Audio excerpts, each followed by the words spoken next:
നമസ്കാരം, ഞാൻ ഗണേശൻ തിരുമേനി.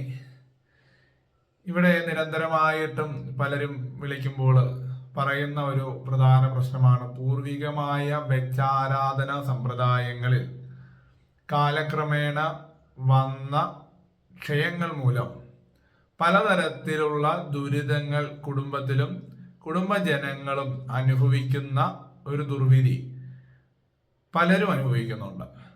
ഇത്തരത്തിലുള്ള പ്രശ്നങ്ങൾ നേരിടുന്നവർക്ക് അത് വിധിയാവണ്ണം നമ്മുടെ പൂർവികർ ആചരിച്ച കീഴാചാര സമ്പ്രദായങ്ങൾ എന്തെന്ന് കണ്ടെത്തിക്കൊണ്ട് അതിന് വേണ്ടുന്ന വിധിപ്രകാരമുള്ള ആചാരങ്ങൾ പുനഃക്രമീകരിച്ചുകൊണ്ട് അത്തരം ദുരിതങ്ങളിൽ നിന്ന് നിങ്ങൾക്ക് മുക്തി നേടുവാനായിട്ട് സാധിക്കും. എന്നാൽ ഈ കഴിഞ്ഞ കുറച്ച് മാസങ്ങൾക്ക് മുമ്പ് ഇവിടെ ഒരു കുടുംബം നോക്കുവാനായിട്ട് വന്നു. അപ്പോൾ അവർക്ക് ഒരു വലിയ വസ്തുവുണ്ട്, ഏക്കർ കണക്കിന് കിടക്കുന്ന വസ്തുവാണ്. ഈ വസ്തുവിന്റെ ക്രയവിക്രയങ്ങൾ യാതൊരു തരത്തിലും നടക്കാത്തൊരു സാഹചര്യമാണ്. ആ വസ്തുവില് യാതൊരുവിധ കാര്യങ്ങളും ചെയ്യുവാൻ സാധിക്കുന്നില്ല, വെറുതെ കാട് കയറി കിടക്കുകയാണ്. അപ്പോൾ അത് സംബന്ധിച്ച് ആ കുടുംബത്തിൽ ആ വസ്തുവിന്റെ ഉടമസ്ഥതയിലുള്ള ആൾക്കാർ, കുറച്ച് ആൾക്കാർക്ക് ഓഹരിയായിട്ട് കിടക്കുന്ന വസ്തുവാണ്. അതിന്റെ ഉടമസ്ഥതയിലുള്ള പലർക്കും കുടുംബോഹരി വന്നതാണ്. ആ കുടുംബോഹരിയിൽ ഉടമസ്ഥതയുള്ള പലർക്കും പലതരത്തിലുള്ള ബുദ്ധിമുട്ട് അലട്ടുന്നുമുണ്ട്.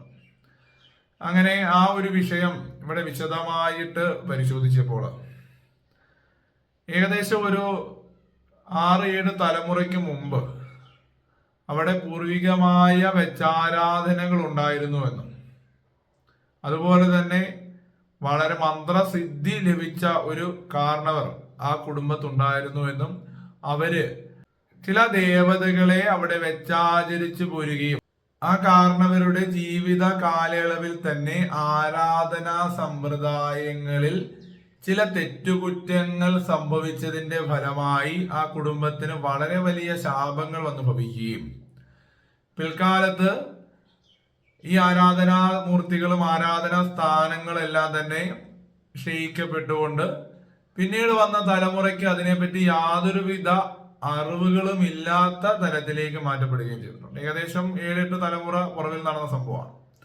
അപ്പൊ ഇതിന്റെ പരിണിത ഫലം പിൽക്കാലത്ത് ആ വസ്തുവിൽ ആരും താമസിക്കാത്തൊരു സാഹചര്യവും അവിടെ വീട് വെക്കുവാനോ അല്ലെങ്കിൽ അവിടെ പിന്നീട് ആരും താമസിക്കാത്തൊരു സാഹചര്യങ്ങളൊക്കെ ഉണ്ടായി. എന്നാൽ ഈ വസ്തുവിൽ അവർക്കൊന്നും ചെയ്യാൻ പറ്റുന്നില്ല, അവർക്കത് വിൽക്കാൻ സാധിക്കുന്നില്ല. അങ്ങനെ യാതൊരു തരത്തിലും അതിനകത്തൊരു മുന്നേറ്റം ഉണ്ടാകുന്നില്ല. അങ്ങനെ ഇവിടെ വന്ന് വിശദമായിട്ട് ഈ കാര്യങ്ങൾ നോക്കിയപ്പോൾ ഞാൻ ഈ കാര്യങ്ങൾ പറയുകയും അവർ ഈ കുടുംബത്തിന്റെ പാരമ്പര്യം, വളരെ പാരമ്പര്യമുള്ള ഒരു കുടുംബത്തിന്റെ ഭാഗമാണ്. അവർ ആ കുടുംബത്തിന്റെ പാരമ്പര്യവും പൂർവിക ചരിത്രങ്ങളെല്ലാം അവരെടുത്ത് പരിശോധിച്ചപ്പോൾ ഇത്തരത്തിൽ മന്ത്രങ്ങളിൽ അഗ്രഹണ്യനായ ഒരു കാരണവർ അല്ലെങ്കിൽ ഒരു ഗ്രഹനാഥൻ ആ കുടുംബത്തിൽ ജീവിച്ചിട്ടുള്ളതായിട്ട് ബോധ്യമായിട്ടുണ്ട്. അങ്ങനെ അതിന്റെ വിധിപ്രകാരമുള്ള കർമ്മങ്ങളൊക്കെ ചെയ്ത് ആ സ്ഥാനത്ത് നിന്ന് ആ ചൈതന്യങ്ങൾ നീക്കം ചെയ്യുകയും ആ കാരണവർക്ക് അല്ലെങ്കിൽ ആ മന്ത്രസിദ്ധിയുള്ള ആ ആൾക്ക് വേണ്ടുന്ന മോക്ഷക്രിയകളും കാര്യങ്ങളും എല്ലാം പൂർണ്ണമായിട്ട് ചെയ്തു മാറ്റപ്പെടുകയും പിന്നീട് ആ വസ്തുവിൽ അവർക്ക് പുതുതായിട്ട് കാര്യങ്ങൾ ചെയ്യുവാൻ സാധിക്കുകയും കുടുംബത്തിൽ ബാധിച്ചിട്ടുള്ള കുറേ പ്രശ്നങ്ങളെല്ലാം സോൾവ് ആവുകയും ചെയ്തിട്ടുണ്ട്. അപ്പോൾ ഇത്തരത്തിൽ ഒട്ടനവധി വിഷയങ്ങൾ ഇവിടെ വരാറുണ്ട്. അതുപോലെ തന്നെ പൂർവികർ വെച്ച് ആചരിച്ചിരുന്ന ഭൂമി കൈമോശം വരികയും പിന്നീട് അവിടെ വാങ്ങിയവർ അതെല്ലാം ഇടിച്ചു പൊളിച്ച് കളഞ്ഞ് എന്നാൽ അതിന്റെ ദുരിതങ്ങൾ ഈ കുടുംബത്തിലും തലമുറയ്ക്കും വന്നു ഭവിക്കുകയൊക്കെ ചെയ്ത പ്രശ്നങ്ങളൊക്കെ ഉണ്ടായിട്ടുണ്ട്. അപ്പൊ അത്തരത്തിലുള്ള പ്രശ്നങ്ങളൊക്കെ നമുക്ക് അതിന്റെ വിധിപ്രകാരമുള്ള കർമ്മങ്ങൾ ചെയ്ത് വരുന്ന തലമുറകൾക്ക് ആ ദുരിതങ്ങൾ ഭവിക്കാതെ ഇരിക്കുവാനുള്ള മുൻകരുതലുകൾ അല്ലെങ്കിൽ വരുന്ന തലമുറയ്ക്ക് ആ പ്രശ്നങ്ങളെ ബാധിക്കാത്ത തക്ക വിധത്തിലുള്ള കർമ്മങ്ങൾ ചെയ്ത് നമുക്ക് അതിൽ നിന്ന് ഒഴിവാക്കാൻ പറ്റും. അതുപോലെ തന്നെ ക്ഷയിക്കപ്പെട്ട് കിടക്കുന്ന ആരാധനാ സമ്പ്രദായങ്ങൾ മുമ്പുള്ള ആൾക്കാര് കുടുംബത്തെ പൂർവികനെ വെച്ചാചരിച്ചു പോരുന്നതും പിന്നീട് വന്ന തലമുറയ്ക്ക് ഈ ആരാധനാ സമ്പ്രദായങ്ങളെ പറ്റി യാതൊരു ധാരണയില്ലാത്തതിന്റെ പുറത്ത് ആരാധനാ സമ്പ്രദായങ്ങൾക്ക് മുടക്കം സംഭവിച്ചതുമായിട്ടുള്ള പലതരത്തിലുള്ള പ്രശ്നങ്ങൾ ഇവിടെ വരാറുണ്ട്. അവിടെ നമുക്ക് ചെയ്യുവാൻ സാധിക്കുന്നത് കൃത്യമായി ദേവഹിതം പരിശോധിച്ച് അവിടുത്തെ പൂർവിക ആചാരങ്ങൾ എന്തെന്ന് തിരിച്ചറിഞ്ഞ് ആ പൂർവിക ആചാരങ്ങളെ പുനർക്രമീകരിച്ചുകൊണ്ട് വേണ്ടുന്ന നവീകരണങ്ങൾ ചെയ്തുകൊണ്ട് അത് നമുക്ക് ചിട്ടപ്പെടുത്തി കൊണ്ടുപോകാൻ സാധിക്കും. ഈ കഴിഞ്ഞ മാസം നമ്മൾ ഒരു ബാലാലയ പ്രതിഷ്ഠ നടത്തിയ ഒരു ക്ഷേത്രമുണ്ട്, കിളിമാനൂരാണ്, ഒരു കുടുംബത്തിന്റെ കീഴിലുള്ളതാണ്.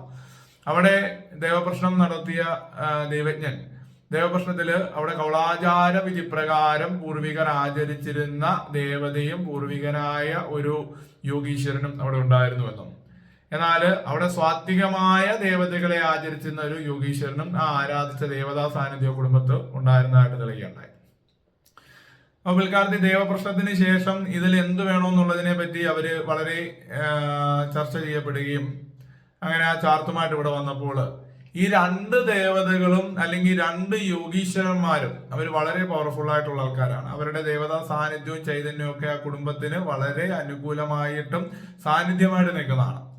അപ്പോൾ അതിനെ പലതരത്തിലുള്ള തർക്ക വിഷയങ്ങൾ വന്നതിന്റെ അടിസ്ഥാനത്തിൽ വീണ്ടും പല ജ്യോത്സ്യന്മാരെ വരുത്തി അവരത് വിശദമായ പ്രശ്നങ്ങൾ വെച്ചിട്ടും കൃത്യമായ ഒരു പരിഹാരം കാണാൻ സാധിക്കാതെ വരികയും അങ്ങനെ അതിന് ആരിൽ നിന്നൊരു പരിഹാരം കാണുമെന്ന് ചിന്തയിൽ അവര് ഒരു 3-4 വയസ്സുള്ള ഒരു കുഞ്ഞിനെ കൊണ്ട് കുറച്ച് ആചാര്യന്മാരുടെ പേര് ഞർക്ക് എഴുതിയിട്ട് അതിൽ നിന്ന് എന്റെ പേരാണ് ആ കുഞ്ഞ് തിരഞ്ഞെടുത്തത്. അങ്ങനെ അവർ ഇതുവരെ നടത്തിയ എല്ലാ ദേവപ്രശ്ന ചാർത്തുകളുമായിട്ട് ഇവിടെ വരികയുണ്ടായി. ഇവിടെ വന്ന ആ കാര്യങ്ങൾ നമ്മൾ പരിശോധിച്ചപ്പോൾ പൂർവികമായി കള്ളും മദ്യവും വെച്ച് ആചരിച്ചിരുന്ന ചാത്തൻ, കാളി തുടങ്ങിയ ദേവതകളെ പ്രതിഷ്ഠിച്ച് ആചരിച്ചു വന്നിരുന്നതും ആ ആചരിച്ചു വന്ന ദേവതകളെ കൃത്യമായിട്ടും ഒരു കളരിയിൽ പ്രതിഷ്ഠിക്കാമെന്നും അതുപോലെ തന്നെ ആ ദേവതകളെ ആചരിച്ച യോഗീശ്വരനെ ഗുരുമുത്തപ്പനായിക്കൊണ്ട് അവിടെ അവർക്കൊപ്പം തന്നെ കളരിയിൽ സ്ഥാനം കൊടുക്കാമെന്നും അതുപോലെ സാത്വികമായി ആചരിച്ചു വന്നിരുന്ന മഹാവിഷ്ണു, ഗണപതി തുടങ്ങിയ ദേവതകളെ മറ്റൊരു മതിൽക്കെട്ടിനകത്ത് ക്ഷേത്രമായി ആലയം പണിഞ്ഞുകൊണ്ട് പ്രതിഷ്ഠിക്കാമെന്ന ഒരു നിർദ്ദേശം ഞാൻ വെക്കുകയും അതവർ ദൈവജ്ഞനുമായി കൂടിയാലോചിക്കുകയും അതിനകത്ത് കൃത്യമായ ഒരു ഒഴിവ് വരികയും അപ്രകാരം പ്രതിഷ്ഠിക്കപ്പെടുകയും ചെയ്തിട്ടുണ്ട്. ഇവിടെ പല ക്ഷേത്രങ്ങളിലും സംഭവിക്കുന്നത് പൂർവികമായി ആചരിച്ചു വന്ന മദ്യവും കള്ളും അതുപോലെ ഉണക്കമീനും ഒക്കെ കൊടുത്ത് ആചരിച്ചു വന്ന മാടനും മറുതയും ഒക്കെ പിൽക്കാലത്ത് ഈ മാടൻ മാറി ശിവനാവുകയും ശൈവത്തിൽ ലയിപ്പിച്ച് ശിവനാകും. യക്ഷി സങ്കല്പങ്ങളെ പലരെയും വനദുർഗയിൽ ലയിപ്പിച്ച് വനദുർഗയാക്കും.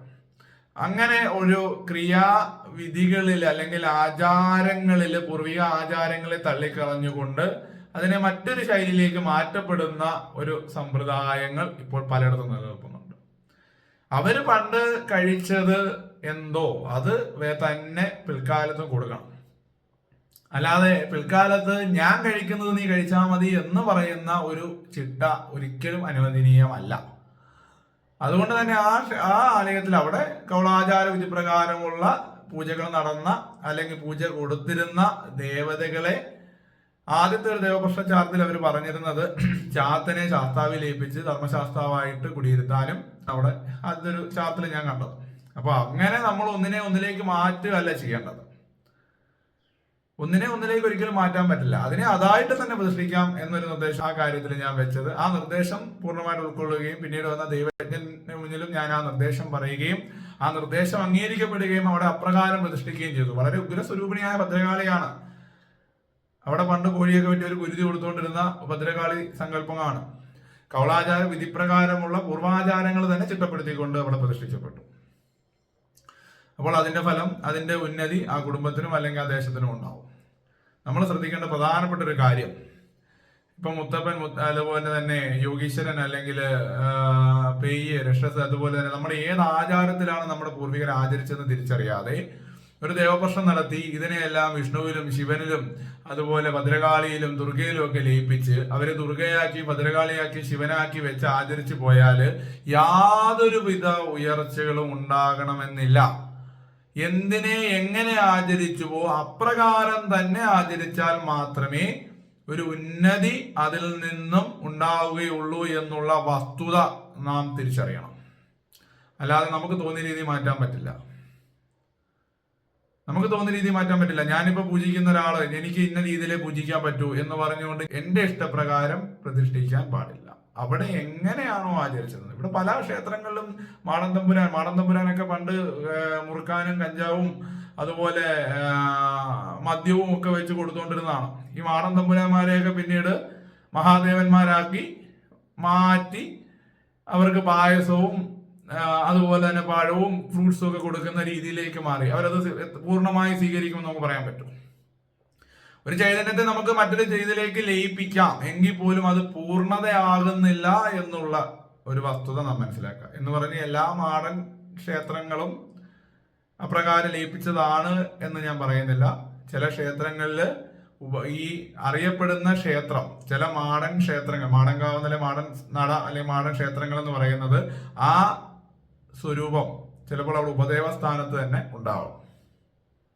പക്ഷെ അവിടെ മുഖ്യ പ്രാധാന്യമുള്ള ചില ദേവതകളുടെ പ്രധാന ദേവതയാക്കി പ്രതിഷ്ഠിക്കപ്പെടുകയും ആ ദേവതയുടെ പേരിൽ അറിയപ്പെടുന്ന സാഹചര്യം ഉണ്ടാവും. എങ്കിലും പൂർവ്വ ആചാരങ്ങൾ കൃത്യമായിട്ടും പാലിച്ചുകൊണ്ട് വേണം ക്ഷേത്ര ആചാരങ്ങൾ ചിട്ടപ്പെടുത്താൻ. ഈ വിഷയങ്ങൾ അല്ലെങ്കിൽ ഇത്തരം പ്രശ്നങ്ങളിൽ ബുദ്ധിമുട്ടുള്ളവർ അപ്രകാരം തന്നെ അത് ചെയ്യണമെന്ന് അറിയിക്കുകയാണ്. ഏവരെയും ഈശ്വരൻ അനുഗ്രഹിക്കട്ടെ.